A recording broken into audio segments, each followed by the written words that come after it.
La historia la escriben los vencedores, dijo alguna vez George Orwell. Eso significa que existe otra historia por contar. Guerras, batallas, amores, traición y todo lo que te hubiera gustado que te contaran en el colegio sobre la historia. La verdadera historia del mundo. Esto es Historia Histérica. Buenos días, buenas tardes, buenas noches, dependiendo de cuándo y dónde nos estén escuchando. Bienvenidos a Historia Histérica, el podcast donde dos amigos te hablarán de historia como te hubiera gustado que te lo contaran en el colegio.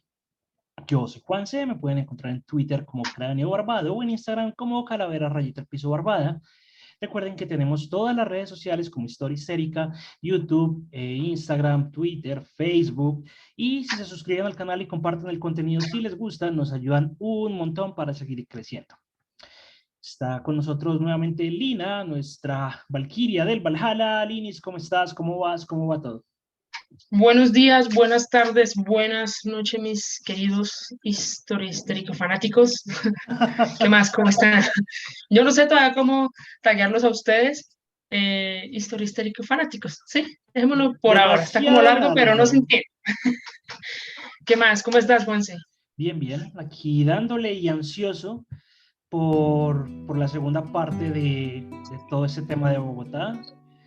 Eh, Sé que vamos a seguir tratando el tema, sé que tuvimos varios comentarios en redes, hubo gente a la que le gustó, hubo gente a la que no le gustó tanto por cómo hablamos y les pedimos una disculpa, pero creo que es básicamente la magia de nosotros, que hablamos de una forma muy coloquial, es muy nosotros y creo que esa esencia no va a cambiar. Entonces, eh, para hablar de historia de forma formal, ya hay muchos medios, ya hay muchos canales, ya hay mucha gente que hace eso, pero yo creo que yo me sentiría muy forzado diciendo, en 1947, durante la batalla de Waterloo, se pudo establecer que no, o sea, no es como nuestra forma, somos coloquiales, somos atravesados, a veces nos salen palabrotas, pedimos perdón por eso si a alguien no le gusta, pero nuestra forma de ser y no lo vamos a cambiar.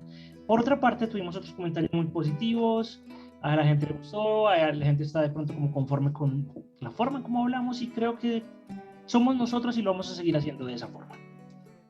Además, recuerden que esto es para que lo vean todo el mundo, ¿sí? Desde niños, jóvenes, adultos, y todos se sientan relacionados también con lo que nosotros estamos diciendo. Si nosotros decimos la información de un modo más serio, esto va a sonar como muy catedrático, ¿sí? Y no, lo ideal es que no queremos que suene así. O sea, lo que queremos es que lo escuche todo el mundo, que lo puedan entender niños, chiquitos, adultos, ancianos, etcétera, ¿sí? Y somos dos amigos hablando de historia. Es como Hablando si ustedes paja. se sentaran en una tienda a echar pola, ¿sí? Y Ujú. hablar, no sé, de algún suceso político que esté pasando en sus países, o la de cerveza. Esos Lo somos. mismo, es exactamente. La única diferencia es que aquí no hay pola, hay agua. No Café, sé, por Juanse. ahora. Ah, bueno, café, sí. Pero es casi lo mismo, ¿sí? Entonces, lo que dice Juanse es verdad. No esperen que nosotros vayamos a hacer un formato muy, muy serio en el sentido de comunicarnos. Serio en el sentido de la información, sí, pero en el sentido de comunicarnos, no, porque no somos así. O sea, nos veríamos muy falsos si habláramos, bueno, Ciudad Bolívar se creó en tal. No, no, Ciudad Bolívar se creó en tal fecha, no hay madre. Y Que viva así, Ciudad Bolívar. a Ciudad Bolívar. Y habiendo hecho este disclaimer, nos quedamos la semana pasada, creo que fue En Chapi, En Chapinero, sí. un chapinero, sí, para hacerles como un recuento, así rapidito, sí, acerca de qué se trata Chapinero, bueno, de dónde nació Chapinero, sí, Chapinero literalmente nació el nombre de un zapatero, así, Que se los hacía voy a dejar así chapines. muy, muy, muy, muy, sí, pero muy, muy, se los voy a dejar muy resumido, ¿para qué? Para que se vuelvan al otro capítulo y lo escuchen completo, porque hablamos un poco de la historia de Bogotá, y ahorita estamos hablando de los nombres de las localidades. ¿Por qué? Pues porque todo tiene un porqué, ¿sí? Nada nació así de la magia. Entonces, íbamos en Ciudad Bolívar, Juanse. Ok. Creo que todos conocemos Ciudad Bolívar, así no estemos en Bogotá. es de las localidades más nombradas por muchas cosas malas, pero también hay que recalcar que Ciudad Bolívar tiene, y aquí hago una distinción, tiene muchas cosas buenas, ¿sí? Y allí hay muchas personas trabajando en pro como tal de la comunidad.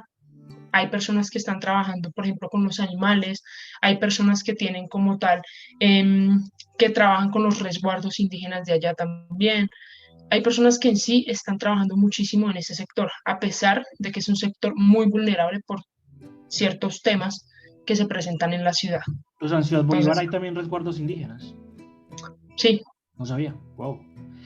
Yo, Ciudad lo que hay Bolívar, en Bolívar, en Ciudad Bolívar, en Suba también hay, creo que en Bosa hay también, ok, hay varios.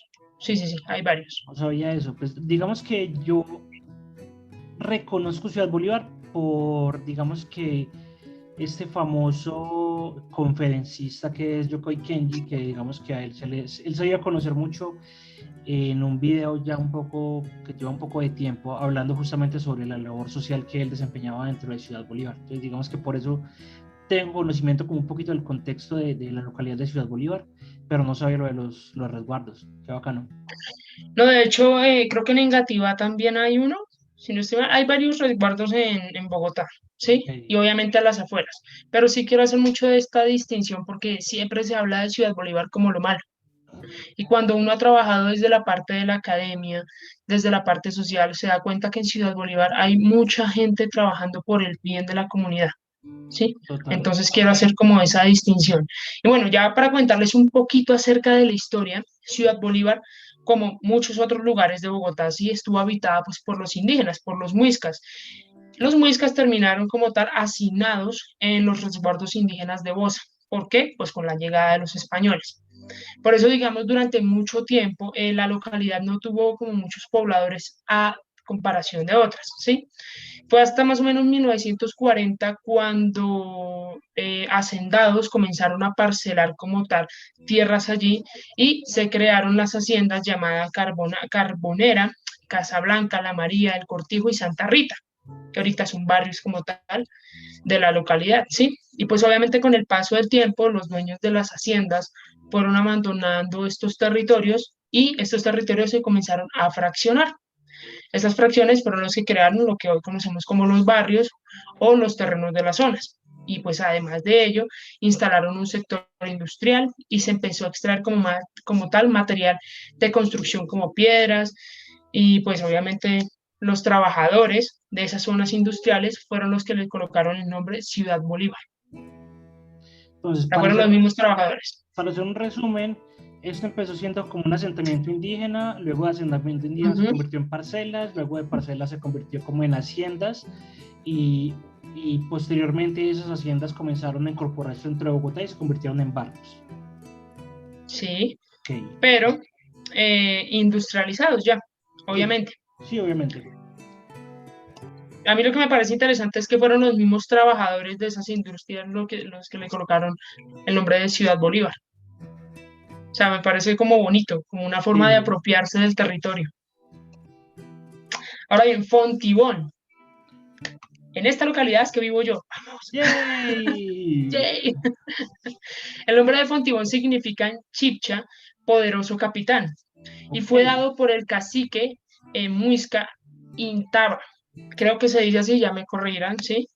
Este lugar era un lugar estratégico y de paso entre las comunicaciones para la población muisca y para los españoles que viajaban entre Bogotá y el río Magdalena. Pues por esto que Fontibón tuvo rápidamente casas de personas de dinero, casas de viajeros y una iglesia. Con el tiempo, las casas fueron cambiando por haciendas que funcionaban más que todo para el tema de la agricultura, ¿sí?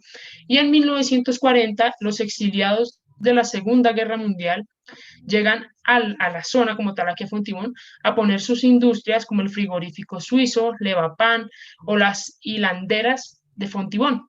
Además, llega el ferrocarril que comunicaba con Honda hasta la zona. Eso es verdad. El ferrocarril está por allá. Sí, yo, está por allá. Sí, entonces aquí, digamos, fue uno de los primeros territorios o de los primeros sitios donde llegó el ferrocarril, ¿sí? Pero el ferrocarril que venía del tema industrial, o sea, desde Honda. Obviamente, esto le dio un proceso más industrializado a este sector de la ciudad y en 1954 ya se anexa oficialmente a Bogotá y las haciendas empiezan a convertirse en barrios o en Barrios. sectores, Ok. tal cual. De hecho, me parece interesante, no sabía, no tenía ni idea que exiliados de la Segunda Guerra Mundial habían estado acá en Fontibón y habían creado industria. Como no, lo hablamos hace 11 capítulos cuando hablamos de Colombia en la Segunda Guerra Mundial. Sí, sí, pero hablamos, pero no sabía que habían llegado netamente aquí a este territorio, o Ah, sea, ok, a ok, Fontibón, a Fontibón. Fontibón. Sí, Ya, sí, ya, no ya. tenía ni idea. Yo cuando yo dije, ay, vea, pues voy a ir a visitar. Sí, sí, sí, hablo aquí de, como tal, de lo que es Modelia, Fontibón, Centro, todo eso. Kennedy. Kennedy pasa lo mismo que con Ciudad Bolívar. También es un territorio que todos conocemos más por temas negativos, pero repito, hay mucha gente trabajando allí en pro de la comunidad, sobre todo ya hay muchos temas de adopción para perritos y para gaticos, por si les interesa como mirar ahí por internet. Juanse, ¿tú qué sabes de Kennedy? Tengo entendido que ese no era el nombre original del barrio, que ese nombre se lo dieron por la visita del presidente John F. Kennedy durante la década de los 60, 70, antes de la muerte de este presidente, en misteriosas, extrañas y raras circunstancias. Exactamente, eso es verdad. En Kennedy los terrenos eran prácticamente ancestrales, ¿sí? Antiguamente el territorio era hogar, si no estoy mal, de los Techotiba, hogar de los Muiscas también, hasta 1604, año en el que la Real Audiencia de Santa Fe de Bogotá los despojó de sus tierras para asignarlas como tierras de viviendas y entrenamientos de los enviados de la corona. O sea, la misma gente aquí, Sí. para afuera, ¿sí? El antiguo Techotiba sería urbanizando de a poco hasta 1961, año en el que el hombre llegó a la luna. Cuando Alberto Lleras Camargo era presidente por el Partido Liberal, Grande. él lanzó un proyecto de vivienda llamado Ciudad Techo, con la ayuda, pues obviamente monetaria de los Estados Unidos, y fue lo que marcó como tal la famosa Alianza para el Progreso, que también fue una alianza, entre comillas, para ayudar a terminar o bueno, seguir como tal ese proceso de la industrialización aquí en el país. Ayuda, entre muchas comillas, ¿sí? El plan era como tal hacer 18.000 casas en 308 hectáreas. ¿Para qué? Para acoger a 126.000 personas. Lo que hizo Kennedy desde su concepción como barrio, un barrio o una estrategia bastante grande a nivel ya de ciudad y a nivel sobre todo nacional. ¿Cuál era el objetivo de este barrio? Obviamente acoger a muchas personas y que esas personas también trabajaran en la parte industrial, o sea, que fueran la mano de obra. Yo te doy casa, a cambio tú trabajas en la industria. Yo te doy casa, tú la construyes. Algo así. Yo te doy casa, pero tú me la pagas. ¿Sí? ¿Con cómo? Con trabajo. Pero eso es demasiado, ¿Sí? o sea, eso es una esclavitud muy brava, porque básicamente Hay una... no le estás Dime, pagando, dime. o sea, eso me recuerda mucho a lo que pasó con las bananeras, cuando masacran las bananeras, de yo no te voy a pagar dinero, sino que yo te voy a pagar en este caso la casa que ya te di, entonces casi que es un contrato implícito de que tú en cierta medida vas a trabajar para mí gratis. Exactamente. Digamos que lo que llamaríamos como en el bajo mundo, trueques. ¿Sí? Sí, pero Pero este es un trueques en el trueque, sentido de negrero. exacto, es un trueque demasiado desleal, porque yo no estoy pagando algo con algo del mismo valor, yo te estoy pagando algo con tus servicios sin forma de medir qué tanto lo voy a hacer y sin ningún tipo de retribución económica adicional, pues porque la gente no podía comer ladrillos o cemento o tejas o qué sé yo. Eso es verdad. ¿Sí? El barrio anteriormente, bueno, se llamaba Ciudad Techo. ¿Sí? Como ya lo dije hace un momentito. Y resulta que cuando, lo que tú dijiste, cuando llegó el presidente John F. Kennedy, cuando vino a Bogotá por 14 horas, pues la visita como tal se convirtió en todo un evento social y mejor dicho, el presidente fue el que puso la primera pila del barrio, ¿sí? Y 2 años más tarde, pues el presidente lo asesinaron en Dallas, en Texas, y los pobladores del mismo barrio decidieron llamar a la localidad Ciudad Kennedy en honor al difunto. Y obviamente el Consejo de Bogotá ratificó este nombre en 1967. La Candelaria. Yo creo que todos ahí sí a nivel nacional conocemos la Candelaria, pero ya por temas históricos. ¿Tú qué sabes de la Candelaria, Juanse? La Candelaria es como el centro, ¿no? Bueno, la Es el última, centro histórico de Centro Bogotá. Histórico de Bogotá, la última gran rumba que yo me metí antes de COVID fue en Bogotá y fue en el Candelario, que es un lugar que queda ahí justo en la Candelaria, y luego todo se fue a la ñola y nos encerraron.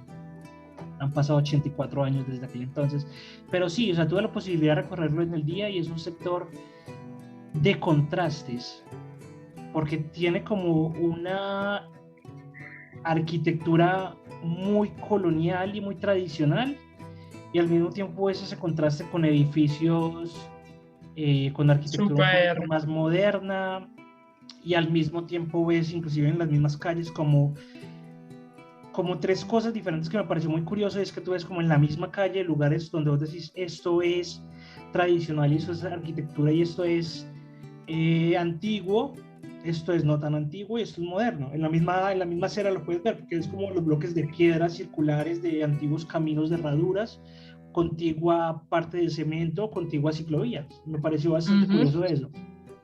eso es verdad. Digamos que algo para destacar aquí, y es una cosa que muchos turistas se quedan como sorprendidos, es que, claro, aunque aquí en Bogotá existen lo de calles y carreras, ¿sí? En la Candelaria también existe eso, pero si nos vamos un poquito como a la antigua, obviamente no eran calles ni carreras. Las calles en la Candelaria, y yo creo que en muchos de los pueblos autóctonos, se llamaban, por ejemplo, tenían el nombre de algo distintivo de esa calle, de algo propio. Por ejemplo, en la Candelaria hay una calle que se llama la calle de las Brujas. No sé Ok, si tú la viste de no, no pronto. la vi. Eso queda cerca del Teatro La Candelaria, ¿sí? Y está el letrerito ahí. ¿Por qué se le llamaba así? Pues porque se creía que en ese entonces habían muchas brujas por esa calle. Entonces los pobladores decidieron llamar esa calle la calle de las brujas. También hay otra calle que se llama la calle de los perros. Exactamente lo mismo, porque habían muchos perros en esa calle. Entonces, antes se le llamaban a las calles así, por algo distintivo, por algo propio que había en el lugar, ¿sí? Como para hacer, dime, Aquí en Medellín todavía lo hacemos. Sí, ¿sí? sí, es muy curioso porque en Medellín, sobre todo en la parte del centro de la ciudad, nosotros no nos referenciamos con nomenclaturas, sino con nombres. Entonces, eso es un gran choque entre Bogotá y Medellín, porque Bogotá se refiere a la calle 67 con séptima, y ustedes entienden, Ujú. nosotros no. Para nosotros es San Juan con Carabobo, o San Juan con los Ok, huesos, o el palo con los huesos. O sea, aquí en Medellín no se maneja tanto como temas de nomenclaturas, sino por nombres. Entonces uno sabe el nombre de la calle, el nombre de la avenida, y donde se cruzan es ahí. Eso es San Juan con la 70, entonces uno sabe que es San Juan con la 70.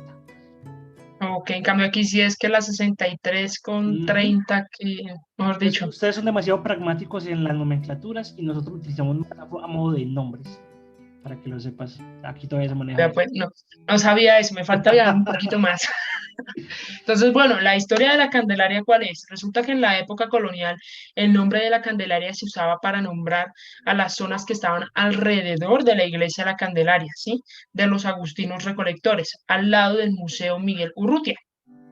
Poco a poco, el nombre se fue expandiendo a los lugares cercanos de la iglesia, o sea, fue en la iglesia, el museo, pero entonces, ¿de dónde viene el nombre de la iglesia amarilla? ¿Sí? La palabra Candelaria viene de una virgen de origen español, específicamente de Tenerife.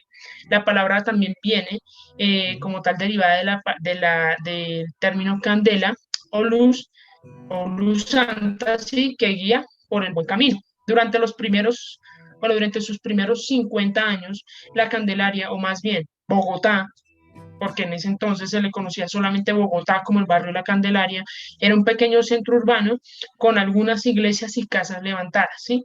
Los ríos San Francisco y San Agustín, que vienen desde las cordilleras orientales, terminaron como tal por delimitar los barrios de La Candelaria.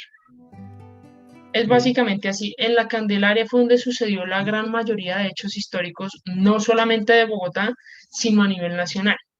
Por ejemplo, creo, si no estoy mal, creo que La Candelaria está así. el Chorro de Quevedo, que es lo que conocemos, así Sí. tal cual como hoy en día, eso es la Candelaria, y ahí se dice que fue donde nació Bogotá. Como les comenté en el capítulo pasado, hay muchas creencias con respecto al nacimiento de Bogotá, ¿sí? Pero si nos vamos a una parte más cultural, muchas personas coinciden con que Bogotá nació en el Chorro de Quevedo, o sea, nació en la Candelaria. Ahora bien, la Candelaria también en términos como culturales es muy importante. Allí están los teatros más importantes del país. Por ejemplo, está el Teatro La Candelaria, ¿sí? Obviamente creada por, que en paz descanse, Fanny Mickey, no. no. No, no sé, Este perdón. señor se llama Santiago, ay, se me olvidó el nombre del creador del Teatro La Candelaria, pero bueno, allí está la mejor directora de teatro que se llama Patricia Ariza, ¿sí?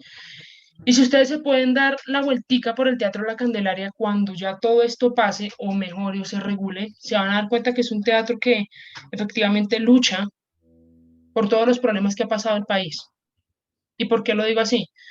Porque Bogotá tiene dos tipos de teatros. Aquí voy a hacer otra distinción un poco grande. Bogotá todavía maneja un teatro muy europeo, ¿sí? Por eso es que en la televisión vemos, no sé, que cada rato vienen obras de teatro del exterior, etcétera. Pero no le hacen mucha propaganda a lo de acá. ¿Y por qué no le hacen propaganda a lo de acá? Porque es que lo de aquí lo consideran como malo, ¿sí? El Teatro La Candelaria, una de las obras de teatro más importantes de ellos es la obra de teatro de Camilo Torres, o Camilo, ¿sí?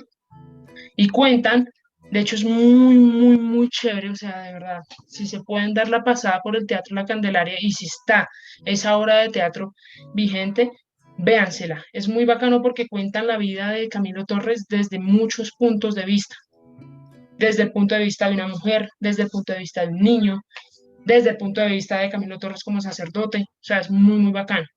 Y hay otra obra de teatro que se llama Si el río hablara.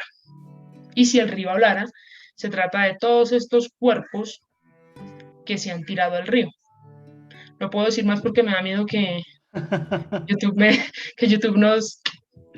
Pero sí, ya más o menos saben de qué se trata. Entonces, la Candelaria es uno de esos sitios culturales y artísticos que en lo personal me encanta, Santiago porque García. es Santiago García, exactamente. Santiago García, así tal cual. De hecho, vamos a hacer un capítulo también hablando del teatro colombiano, pero comentándolo después de la muerte de Jorge Eliezer Gaitán. Y ustedes dirán, ¿pero qué pasó? Ya lo Ya se van a dar veremos. cuenta, ahí ya hay mucha historia también. Hay muchas cosas metidas. A mí algo Entonces, bueno, que me pareció curioso de la Candelaria, como para cerrar esto, es que son muchas casas, muchos edificios, pero todavía muchos cuentan con sótano. Y ujú, es bastante curioso porque yo fui, por ejemplo, a comer a Crepes y me pareció curioso que había un sótano. O sea, entonces que en la parte de arriba, como la entrada, estaban los helados y en la parte de abajo era todo el restaurante y me pareció supremamente bonito. Y así me dijeron que habían muchos bares y muchos lugares, que era como que, o sea, la casita, realmente todo sucede como bajo tierra y me pareció supremamente encantador eso. exacto. De hecho, bueno, también otro puntico aquí de distinción. Si ustedes quieren comer en la Candelaria, yo les recomiendo mucho un restaurante que se llama Las Brujas, si no estoy mal. Las Brujas, queda por la calle de Las Brujas, ¿sí? Y es un restaurante muy autóctono también de la ciudad. Es un poco costoso, eso es verdad, pero más que eso es mirar como el detrás que tiene ese restaurante, la historia, ¿sí? Porque no es un restaurante creado hace poco, también tiene sus añitos ya, y es algo muy autóctono de la Candelaria, al igual que la puerta falsa. Entonces, bueno, vamos a cambiar ya de localidad, vámonos con los mártires. La localidad está ubicada en el centro sur de la ciudad, ¿sí? Y guarda los vestigios de lo que fue la joven República de Colombia. Así se denominan ellos, de hecho, la joven La República joven de Colombia, República de ¿sí? Colombia, ok. Sí. Desde 1809, el grito de independencia estalló en la Plaza de Bolívar. Una guerra civil se desató en todo el país. En 1816, el español Paulo Morillo, quien defendía la corona española, fusiló, colgó y quemó todos los independentistas que defendían una república autónoma en lo que hoy se le conoce como la Plaza de los Mártires. Por eso ellos se reconocen como la nueva Colombia, como sí, porque fue ese nuevo renacer. Es curioso, Ahora bien, es curioso ver que sabemos de historia, pero no lo asociamos. O sea, yo sí había escuchado el tema de la quema de los independentistas en plaza pública, pero jamás en la vida lo había asociado con los mártires. en la Jamás. Plaza de los Mártires. Ok. Son cositas que, mira, uno conoce desde, por ejemplo, nosotros que vivimos aquí en Bogotá, bueno, yo, que podemos pasar todos los días por ahí, mejor dicho, podemos pasar todos los días por un sitio y no sabemos que ese sitio marcó tanto para la historia, ¿sí? Por ejemplo, dicen que en 1850 se expide como tal una orden que le da el nombre de Plaza de los Mártires, ¿sí? Al lugar donde mataron, pues obviamente todos los próceres de la independencia y fue hasta 1872 que se puso la primera piedra del obelisco de la plazoleta de los Mártires. En la plaza está obviamente la iglesia, ¿sí? Del voto nacional, que se empieza a construir en el siglo XIX como una capilla y está la oficina del reclutamiento del Ejército Nacional, que hasta en 1936 fue la Facultad de Medicina de la Universidad Nacional. Ok. Y una localidad que uno cree común y corriente y toda esa historia que tiene, ¿no? Oye, este me lo apunto para cuando vaya a Bogotá. Yo no conozco los mártires y me lo apunto acá ¿No? porque Bueno, ahí ya lo tienes presente. sí. No, yo he ido a los mártires como 3 veces, si no estoy mal. Sí, como, digamos que no es lejos tampoco, pero lo que te digo, uno pasa por ahí y uno pasa sin ni siquiera saber el tema histórico, nada, como Sin si fuera entender algo común nada, y sin corriente, entender sin el entender contexto de lo nada. que pasó ahí hace 200 años. Exactamente. Ahorita nos vamos hacia Puente Aranda, un poquito más hacia acá. La hacienda Aranda fue levantada por el oidor Francisco de Anuncibay durante la colonia. Este lugar era importantísimo porque era el principio del camino hacia el occidente que llevaba a Honda. Wow. Okay. El principal puerto del río Magdalena, ¿sí? Que bueno, ya no es el principal puerto, pero pues lo fue durante mucho tiempo.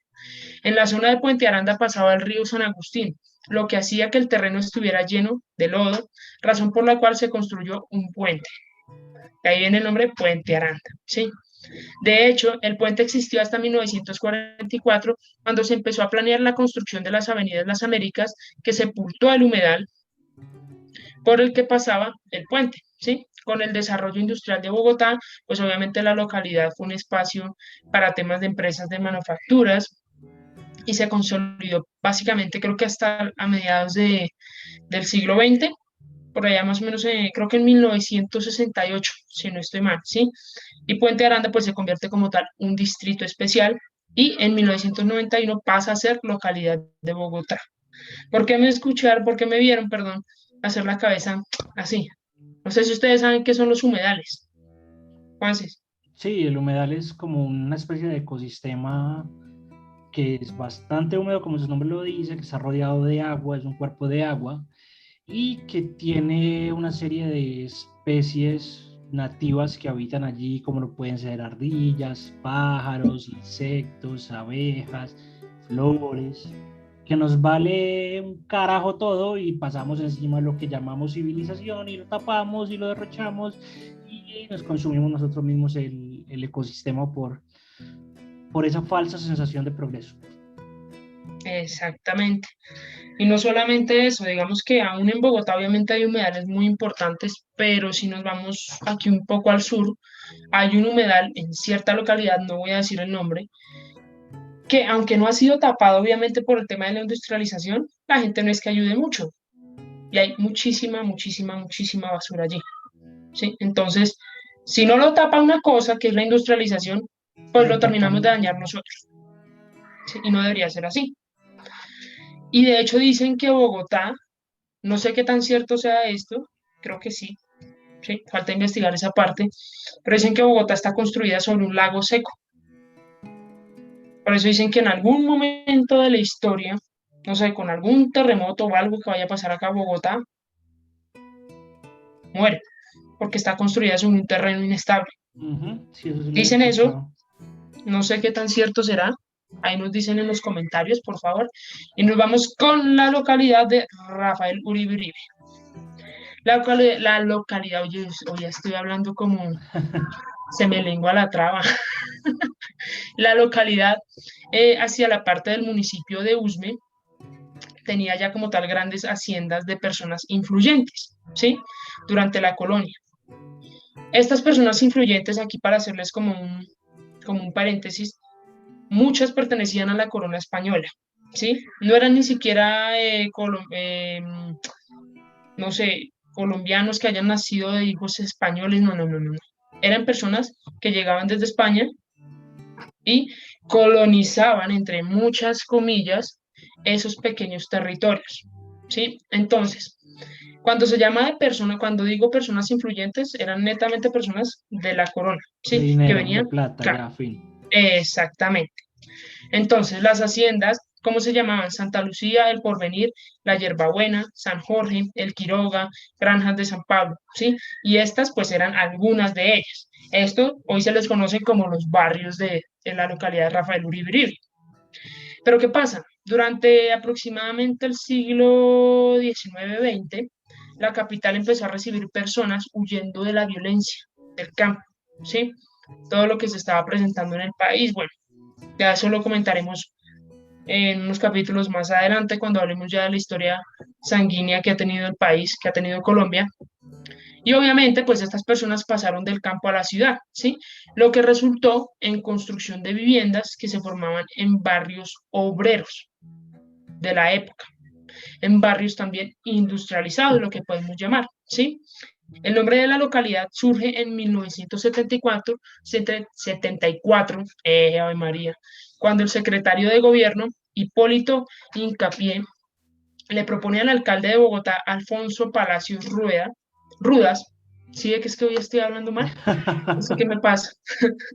Ponerle al sector con nombre del ideólogo del Partido Liberal, Rafael Uribe Uribe, Uribe, Uribe. quien fue asesinado en el Capitolio en 1914. O sea, tiene una historia como con un trasfondo muy Birmingham.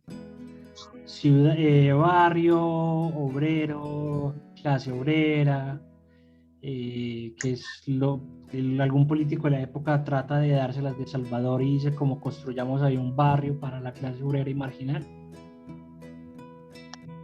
Seguimos diciendo otra vez, se vuelve otra vez este tema de aprovechamiento de personas que vienen del campo huyendo de toda la violencia a pasar a una ciudad totalmente industrializada en donde muy posiblemente no les pagan lo que vale su trabajo y a cambio también les dan casas.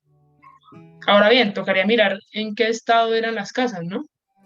O en qué estado eran esos territorios. Que no creo que hayan sido pues las casas. No creo.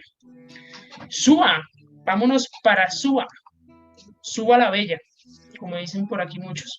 Suba es uno de los territorios más grandes de Bogotá, no sé si tú sabías, Juanse. Sí, De hecho, me sí, atrevo a sí, decir que Suba es más grande que Ibagué. Suba es gigante. sí. O sea, puede ser tranquilamente más grande que un municipio de Medellín. Es que, querido, Suba es grandísimo. O sea, Suba es... ¿Cuántos habitantes puede tener Suba? Ya te voy a buscar ese dato. Ok. Espérate, te lo busco por acá. Suba. A ver. Creo, si no estoy mal, que tiene 2 millones. Ah, no, no, no. No, tampoco. No, no. Según aquí dice, tiene 1.569.978 habitantes.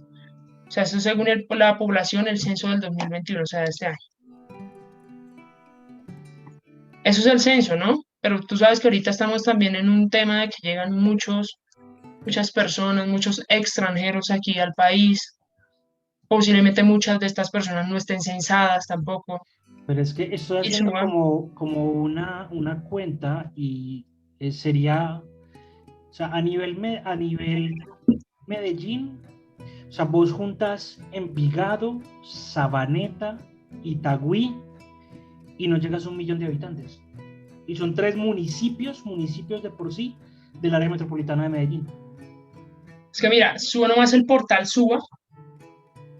Digamos que cuando uno va por la calle 100, eso ya comienza a ser Suba y eso está relativamente cercano, ¿sí? Pero cuando a ti ya te dicen Portal Suba, querido, eso queda en la... O sea, Suba es grandísimo. Y Suba, como toda Bogotá, lo que pasa es que en Suba considero yo que es uno de los territorios que se ve más marcado esto, es que o hay gente de mucha plata o hay gente de dinero, ¿sí? Digamos que clase media alta, o hay gente muy pobre, Ok. así tal cual, ¿sí? De hecho, yo he escuchado, y, o sea, no es que yo lo diga, yo lo he escuchado, hay personas que se refieren a Suba como Suba la Bella y Suba la Guisa, ¿sí? Tú vas en Transmilenio y de verdad tú puedes ver a este lado unas casas súper hermosas, mejor dicho, y a este otro lado, de verdad un tema bastante complejo, ¿sí? Pero bueno, ya el tema ya como tal de la población sociodemográfica de Bogotá, de pronto se lo podemos tocar también más adelante, porque es que yo siempre lo he dicho, lo que pase aquí en Bogotá afecta a todo el país y lo que pase al país afecta en Bogotá, Afecta a Bogotá. así tal cual. Pero entonces el nombre de Suba viene como tal de un homenaje que le realizaron al cacique que habitaba en la región, ¿sí? Conocido como Subachoque, que probablemente era el título genérico para su rango. Con la llegada de los españoles como siempre, el cacique de Suba los agasajó con comida, con regalos, ¿sí? Razón por la cual hubo un tema de paz en el territorio entre indígenas y conquistadores. Sin embargo, este gesto pues no le gustó mucho a los zipas de la zona, que decidieron mandar a Suba Usaque a la cárcel. O sea, fueron los mismos indígenas del territorio quienes dijeron, no, Una aquí no verga rechazo, tal, fuerte. total. En 1537 liberan a Subausake y antes de que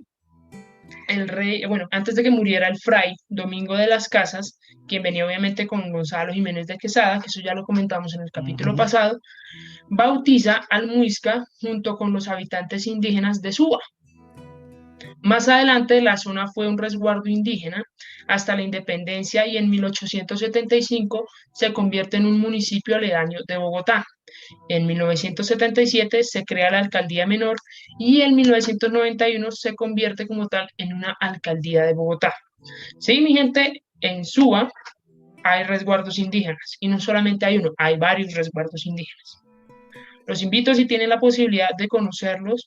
Obviamente, los indígenas son un poco cerrados, por decirlo así, Reacios, con toda la reacios, razón, con toda la razón. exactamente. Entonces, si ustedes se quieren acercar a ellos, pues no vayan ¿sí? O sea, si quieren hacerlo, vayan con un sentido realmente social, de conocer su cultura, De de respeto, aprendizaje, de de aprendizaje. aprender, ¿sí? No vayan como, ay, ustedes son indígenas, lo digo porque también lo he visto desde mi profesión y de verdad es muy desagradable. Parte por toda la historia que ellos han tenido que vivir. O sea, una cosa es verlo desde el tema de los conquistadores y otra diferente es desde el tema de los indígenas. Y para nadie es un secreto que no solamente aquí en Bogotá o en Colombia, sino a nivel latinoamericano en general, pues eso fue un etnocidio. Sí, O sea, total. mataron etnias, mataron la etnia completamente, ¿sí? Vámonos a la localidad de Santa Fe.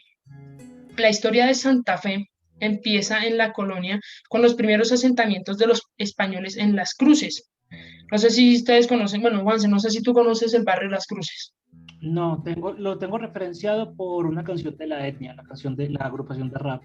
Medellín, Colombia, Las Cruces, pero no lo tengo como localizado o identificado directamente. Ok, digamos que Las Cruces queda más arriba de la Candelaria, ¿sí? Y es un barrio que actualmente tiene serios problemas también. Pero entonces también está Las Aguas, Las Nieves, Santa Inés y San Bernardo. Gonzalo Jiménez de Quesada le puso a la zona Santa Fe por la ciudad, pues de igual nombre, como tal lo que se llamaba La Granada, ¿sí? En España. Resulta que este señor lo que hizo fue un proceso de expansión también acá en lo que le conocemos como la localidad. ¿Y cuál fue el proceso de expansión? El número de indígenas mestizos comenzó a creer, porque a crecer, perdón, porque este señor comenzó a asentarlos en esos territorios. Digamos que Gonzalo Jiménez de Quesada también tenía una visión muy de hacer crecer el territorio, a pesar de que en un primer momento él quería también como que este territorio solamente se presentara para temas militares, pero después de que empezó a ver todo el tema del crecimiento, eh, más que todo no tanto industrial, sino granjero, por decirlo así, él dijo, no, aquí hay una mina de oro, y comenzó a realizar esos asentamientos como tal de la población. Resulta que esto creció un 44% de la población indígena. O Ok. sea, aquí es donde yo tengo un conflicto fuerte, ¿sí? Digamos que hubo, claro, un tema de crecimiento, pero no podemos dejar a un lado que también estos indígenas sufrieron mucho, porque los arrebataron de sus tierras prácticamente, ¿sí?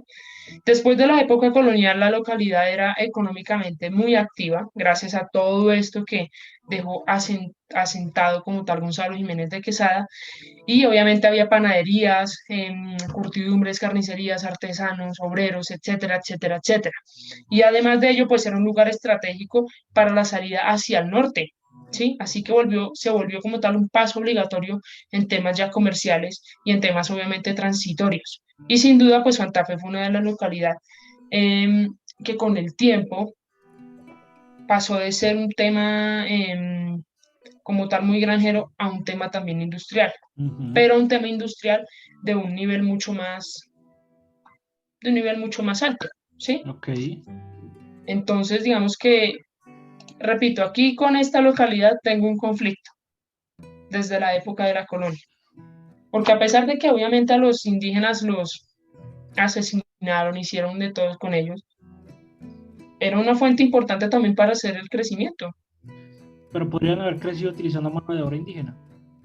Claro, es que ese es mi conflicto. O sea, hicieron crecer la población para un mal también, ¿sí? Para un bien y para un mal. O sea, porque el tema de la industrialización tampoco lo podemos satanizar, ¿sí? Sí. Pero, es que tengo ese conflicto mental. Estoy como a ver, era No, bueno y malo. te entiendo, te entiendo. Total. Barrio localidad San Cristóbal. A comienzos del siglo XX, Bogotá se estaba quedando pequeña como tal en sus habitantes. ¿Por qué? Por todo este tema de industrialización. Volvemos. El sur de la ciudad llegaba oficialmente hasta Las Cruces, o sea, no era nada, ¿sí? Porque después de Las Cruces, ahorita hay, mejor dicho, hasta Bosa, querido. Pero resulta que habían fábricas de tejas, de ladrillos, que se estaban asentando a las afueras de las ciudades, ¿sí? Porque el río, pues Fucha, proporcionaba energía, en los cerros habían yacimientos de arcilla y mucha madera que se podía como tal utilizar para todo este tipo de industrias. Alrededor de las fábricas se fueron asentando personas que venían de otros lugares de Colombia buscando trabajo, huir de la violencia, etcétera, etcétera, etcétera. Entonces fue más o menos en 1890 y entre 1905 que se empezó a conformar el barrio San Cristóbal, dando inicio obviamente a la expansión de la ciudad hacia el suroriente. Y más tarde la localidad tomaría como tal nombre del primer barrio. Ok. Repito, temas de la violencia también, ¿sí? Todo lo que pasa en Colombia afecta a Bogotá y todo lo que pasa en Bogotá afecta a nivel nacional. Sumapaz. Este es uno de los territorios que de los que ni siquiera mucha gente aquí en Bogotá conoce, ¿sí? Y este lugar estaba habitado por dos grupos indígenas, los Sutagos y los Muiscas. Sumapaz era un lugar de importancia espiritual por sus páramos y lagunas, donde era común que se hicieran ceremonias religiosas. Con la colonización, Nicolás de Federman llegó a la zona buscando oro y las crónicas de la conquista cuentan que muchos de sus soldados murieron por el frío. Sumapaz lo llaman el país Páramo. de la, bueno, aquí es el país de la niebla. Ok. No, pero es el, o sea, pero es el mismo páramo de Sumapaz. Sí, Ok, ok, ok, ok. sí, hasta donde tengo entendido, sí. Antes de la independencia se fundaron los municipios, así ve, yo no sé qué es lo que me está pasando hoy, los municipios de Pandi, Tibacuy y Fusagasugá. Todos estos bajo el nombre de la Hacienda Sumapaz, que se extendía desde Nazaret hasta Usme. La hacienda tenía más de 200 hectáreas y fue testigo de enfrentamientos entre colonos y arrendatarios. Ok. Teusaquillo. ¿Qué sabes de Teusaquillo? Nada, ahí sí no sé nada. De Teusaquillo sí no sé nada. Bueno, Teusaquillo también es una de los lugares más grandes de aquí de Bogotá. Pero resulta que esto comenzó siendo como tal un pueblo indígena. Tenía el nombre de Teusacá, que quiere decir cercado prestado, ¿sí? Teusacá era una laguna donde hoy actualmente están los barrios de Nicolás de Federman, El Campín y Pablo VI, ¿sí? Esta laguna era el sitio de descanso del Zipa de Bacatá. Recuerden que Bacatá, así se le llamó en un primer momento a Bogotá, ¿sí? Durante la colonia, Teusaquillo no tuvo mucha importancia más allá de ser un espacio para la agricultura. Sin embargo, durante el siglo XX, cuando Bogotá empezó a extenderse, el barrio se convirtió rápidamente en una zona residencial elegante. En una zorra residencial elegante. Ay, perdonarán, yo no sé qué me está pasando hoy con la lengua, de verdad, discúlpenme. Entonces sí, empezó como todo este proceso también moderno de la ciudad hacia esa parte de la ciudad, ¿sí?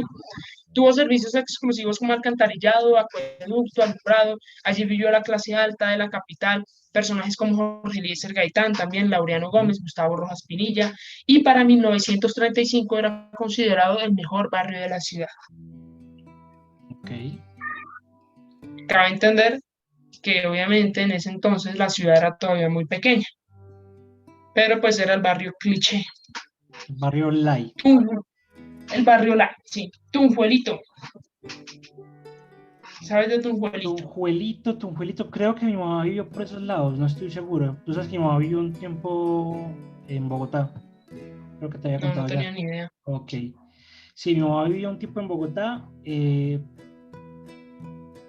pero Tunjuelito es el que está cerca de la Macarena. No sé, perdón la brutalidad. Tunjuelito. Es que Tunjuelito también es grande. Ok. Tunjuelito creo que sí, si no estoy mal. Bueno, ahí ya corregirán también en la parte de abajo.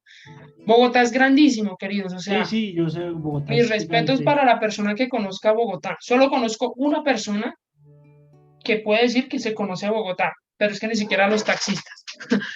Entonces, por la localidad como tal pasaban caminos indígenas que terminaron por delimitar las haciendas de los pobladores durante la colonia, ¿sí? La gran mayoría de personas que vivían allí eran campesinos que con esfuerzo lograban comprar lotes cerca del río Tunjuelito o Tunjuelo. En 1964, 54, perdón, Tunjuelito pasa a ser parte de Bogotá y en los 70, 60, 70 más o menos, la localidad empieza a poblarse rápidamente con los barrios El Carmen, San Carlos, Fátima, Venecia y San Benito. Unos años después, la construcción de las avenidas Boyacá y la avenida Ciudad de Villavicencio, Tunjuelito se conectó con el resto de la ciudad y facilitó su crecimiento. Ahora bien, algo que también leí sobre este sector es que obviamente su crecimiento no se dio así por arte de magia, ¿sí? También se dio aproximadamente en los años 30, 40, con todo lo que estaba pasando en el país y muchas personas que obviamente huían del campo llegaron a la ciudad. Ahora bien, creo que el proceso de Tunjuelito con el tema de la industrialización sí es diferente, porque es que ellos comenzaron siendo como tal agricultores, o sea, todavía seguían trabajando del campo, ¿sí? Y si no estoy mal, ya el tema de la industrialización en el sector se dio cuando ya se conectó como tal este sitio con la ciudad a través de la Boyacá y de la avenida de Villavicencio.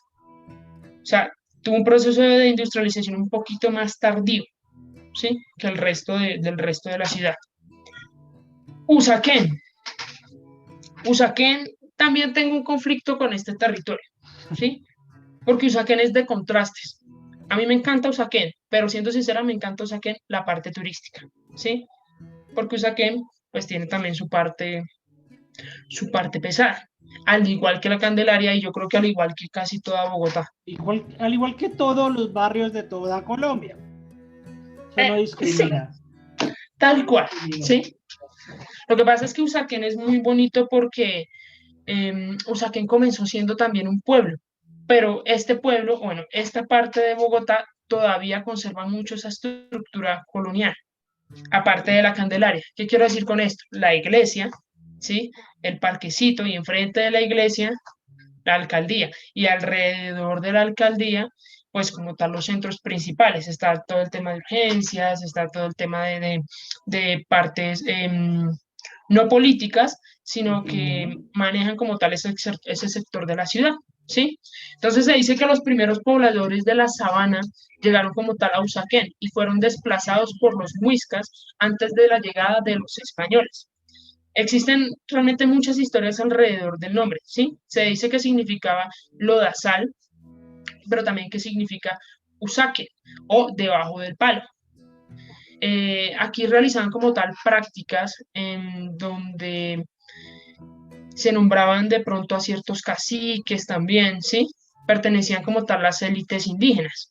Y obviamente el título de usaque significa que vivían en casas sostenibles por bases de, ¿cómo te digo? A ver, ¿cómo te explico? Lo que pasa es que en Usaquén también habían lagunas, ¿sí? Pero se decían Ujú. que alrededor de las lagunas era donde se construían las casas de los indígenas, Pero y esto como se le esas llamaban casas que se construyen encima de del agua, algo así, tienen como esa, como los, no sé cómo se llama eso, perdón si algún arquitecto nos está escuchando, porque tiene como esos palitos y está como la base encima del palo para ir construyendo ahí. algo así, algo así. Ok. Pero se dice que también, o sea, no sé qué tan cierto sea esto, que muchas de las casas se construyeron sobre cuerpos virginales. ¿A qué me refiero con esto? Mujeres vírgenes debajo de los cimientos.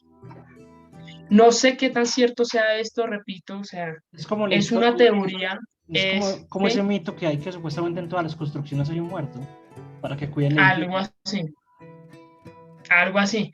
Se dice que también un mito es el nombre que viene de la princesa Usaka, ¿sí? Que significa Tierra del Sol, porque la princesa huyó de los soldados del adelantado Gonzalo Jiménez de Quesada hasta llegar a las tierras donde hoy queda Usaquén. Un día el capitán español Juan María Cortés llegó a esas tierras y se enamoró de Usaca, la conquistó y quedaron felices en la Tierra del Sol, ¿sí? Usaquén fue el primer resguardo indígena y luego un pueblo como tal alejado de Bogotá, conocido por la ganadería y las grandes haciendas como la de Santa Bárbara o el Cedro, de las élites y comenzó a ser parte de la ciudad en 1950. O sea, no hace mucho. No hace mucho. Y nos vamos con la última localidad, Usme. La historia de la Usme. localidad se remonta a los muiscas también, que frecuentaban por las lagunas y obviamente cuerpos de aguas que se consideraban sagrados para ellos. Algunas versiones dicen que era el hogar de Usminia, hija del jefe indígena. Ahí me van a perdonar, voy a leer un poco lento los nombres, ¿sí? Se dice que el nombre del jefe indígena era, a ver, Usmina, su Saguanamachica, que gobernaba La la tribu de los... Guanamachica, o sea, sale breve. Facilito, Es como una yo canción le voy a poner a mi es hijo así, pura canción de merengue. Samanagua chica, sí. Samanagua chica, sa. Samanagua chica, sí. que gobernaba la tribu de los Sutagaos. Súper. Otras historias dicen que los españoles iban a enamorar a las indígenas al territorio de Usme, que significaba nido de amor. Tan tiernos, ¿no? Tan Qué lindos los ternura. españoles, oiga, y ellos iban y las enamoraban y las cortejaban, o sea, Unos, no obligaban a nada. no, no, nada. Más adelante, en 1650, los españoles fundan la iglesia de San Pedro de Usme para esparcir más la religión entre los pobladores. La zona era mayoritariamente rural y estaba caracterizada por grandes haciendas donde se cultivaba papa, trigo, arvejas y habas. ¿Ustedes cómo le dicen, alberjas o arvejas? Por cierto, hago ese Arvejas. paréntesis. Arvejas, sí. Durante el gobierno del general Rojas Pinilla, entre 1953 y 1957, Usme se anexó como parte de Bogotá. Toda esta información de los temas de las localidades lo pueden encontrar en el libro que se llama Historia Breve de las 20 localidades de Bogotá. Ahí más abajito en la Entonces cajita de ahí lo descripción, pues dejamos. les vamos a dejar el resultado. Otros datos ya interesantes de Bogotá. Ya habiendo hablado de lo que son la historia de las localidades, hay un dato y voy a comenzar con la media torta, ¿sí? La media torta, no sé si ustedes saben qué es. Juanse, ¿tú sabes qué es la media torta? Es un lugar donde se hacían eventos al aire libre, parecido al Carlos Viejo aquí en Medellín. Sí, no se tiene registro de cuándo se creó la media torta. Se dice que fue en 1938, ¿sí? Pero resulta que hay una foto muy, muy, muy antigua. Es que esa foto no la puedo poner aquí porque esa foto la tiene como tal, si no estoy mal, el archivo de Bogotá. Y lo digo porque en la universidad yo hice una investigación sobre este teatro y esa foto está como entre 1930, si no estoy mal, pero no hay una fecha exacta de cuándo se creó la media torta, cuándo se puso el primer ladrillo. Ahora bien, ¿por qué hago mucho énfasis en este territorio o en este sitio? Porque se dice que fue el primer teatro o escenario libre a nivel nacional, ¿sí? Y algo muy particular de este escenario es que allí iba como tal la población obviamente bogotana y la población indígena que venían de los cerros de la sabana. Hay una foto muy emblemática, de hecho, del sitio, en donde se ve toda la población bajando desde Qué la montaña lindo. hacia la media torta y se dice que ahí educaban a las personas. O sea, ahí iban personas, les entregaban sus cartillas y había una persona en el escenario explicándoles cómo se leía, cómo se escribía, un Qué poco de bonito. matemáticas, etcétera. La historia de la media torta es muy bonita, o sea, yo sé que ahorita es un escenario común y corriente de la ciudad de Bogotá, pero su historia, créanme que tiene mucha, o sea, mucha, mucha Qué importancia. bacano. Me Les, encanta eso. les recomiendo que lean un poco la historia de eso. Y en serio, o sea, la primera foto que se conoce como tal de la media torta no la van a encontrar fácilmente en internet. De hecho, no la van a encontrar. Eso está en los archivos de Bogotá. Ahora bien, Bogotá tuvo uno de los primeros aeropuertos de América Latina, ¿sí? Este se llamó el aeródromo de techo. Hoy en día ya no existe, pero fue uno de los primeros en el continente y el primero en Colombia y estaba ubicado al sur de Bogotá. Estuvo en funcionamiento desde 1930 hasta 1959, cuando fue reemplazado por el aeropuerto El El Dorado. Dorado. Ujú. Aquí les voy a hablar acerca de un restaurante, no es por hacer como publicidad, pero es algo ya más autóctono de la ciudad, ¿sí? Además de ser la única aguapanalería que se le conoce, Aguapanelería. aguapanelería, así que se le conoce a nivel nacional, este restaurante, La Puerta Falsa, se salvó de un incendio en 1948 en la zona, ¿sí? Este pequeño restaurante tradicional de la ciudad está ubicado frente a la Catedral Primada de Bogotá, en el centro de Bogotá, y desde su creación en 1816, o sea, hace poquito, en 1816, se ha convertido como tal en un lugar obligatorio que yo creo que todos los turistas deben visitar. Allí han estado poetas, han estado escritores, han pasado presidentes y es un lugar de verdad de, de una cultura bogotana que siento yo que al día de hoy ya no está, porque es un lugar que todavía conserva mucho como el tema del chocolate, del agua panela, de la panela rallada, de los tamales, porque se dicen que allí se hicieron los primeros tamales rolos Ok. también.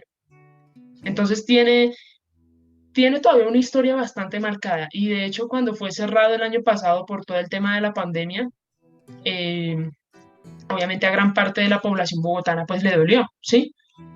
Porque es algo propio. La calle más angosta de Bogotá y de a nivel nacional mide 20 centímetros y está ubicada frente al antiguo Teatro Olimpia entre la calle 25 y 26 y entre las carreras novena y décima. Tiene un récord Guinness, ¿sí? Por ser la calle más angosta a nivel nacional y una de las calles más angostas a nivel latinoamericano.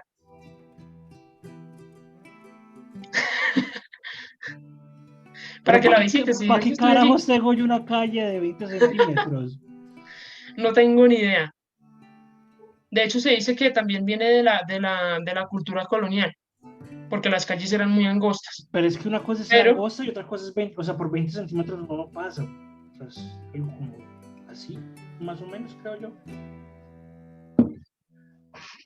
Una cosita así. No, no, pero es que así no Una puede ser. pedacita de nada. Si son 20 O sea, centímetros, es algo así, ese tamaño, una cosita así, sí.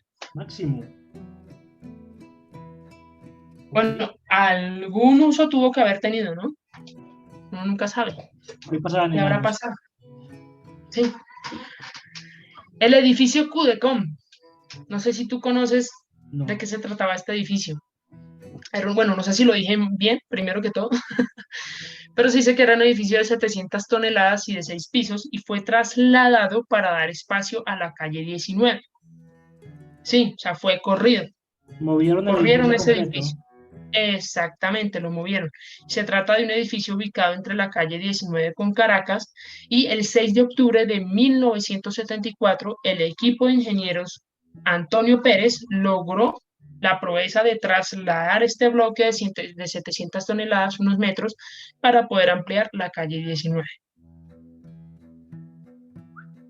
Qué loco. La primera cervecera que se vendió fue en 1841 y fue en la tienda Rosa Blanca, cuyo dueño era el señor Francisco Stebnel.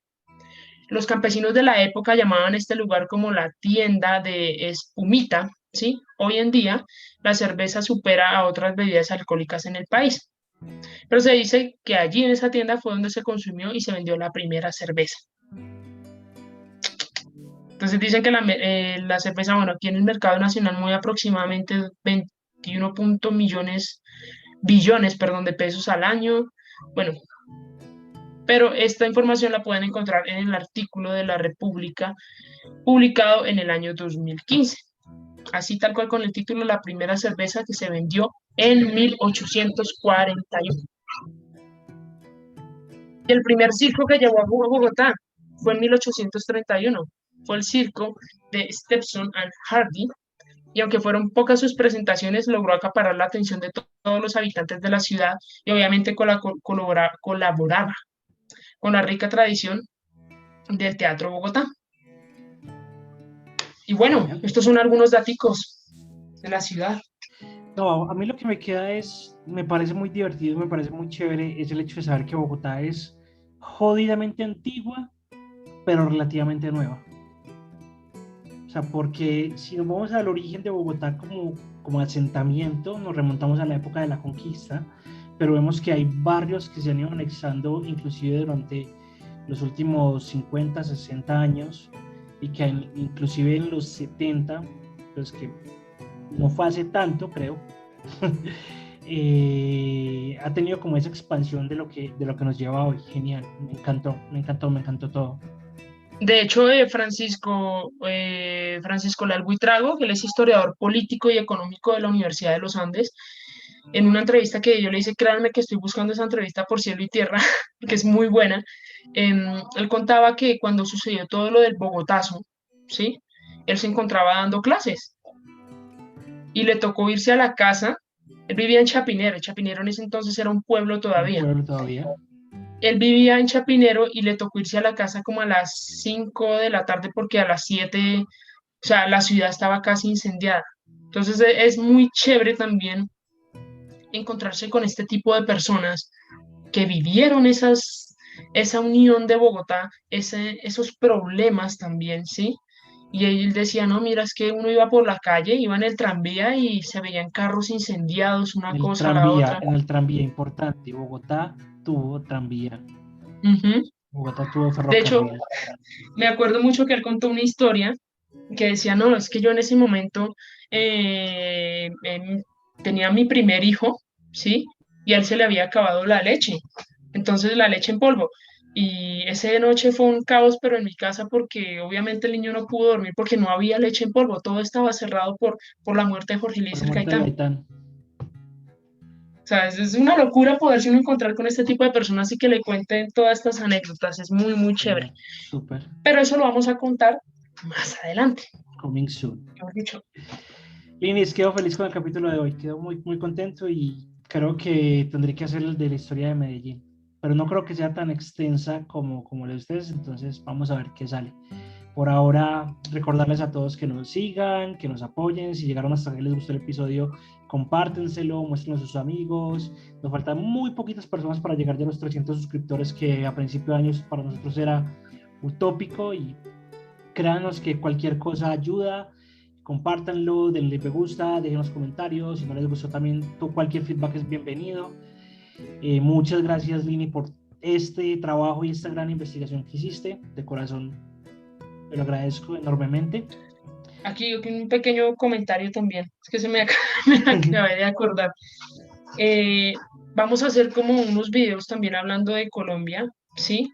Pero, digamos, tuve una idea, y pues obviamente esa no te la he comentado, Juanse, Ok, hablar primicia. como de temas también históricos que pasaron a nivel latinoamericano, pero de temas como, no de los que todos ya conocemos, ¿sí? Por ejemplo, nos hemos encontrado con comentarios con este capítulo de Bogotá que nos dicen, wow, yo no sabía eso, o sea, y viviendo en la misma ciudad. Entonces, lo que queremos es como esos daticos como muy principales, ¿sí? De cada ciudad, de cada región, de cada pueblo, que pueden hacer como esa distinción o marcar ese punto principal en la historia. ¿A qué me refiero con eso? No sé, por ejemplo, cosas que pasaron en el Perú, que mucha gente desconoce. Entonces, si entre nosotros y entre nuestros usuarios, ¿sí? Hay algunos historiadores, no sé, de Argentina, de varias partes de Latinoamérica, pónganse en contacto con nosotros.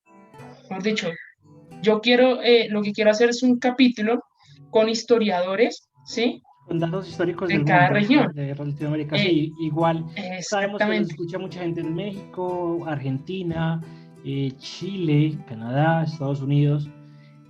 No sé quién es la persona que nos está escuchando desde Suecia. Tenemos un oyente en Suecia, se lo agradecemos mucho, nuestro querido Olaf. No sabemos quién es,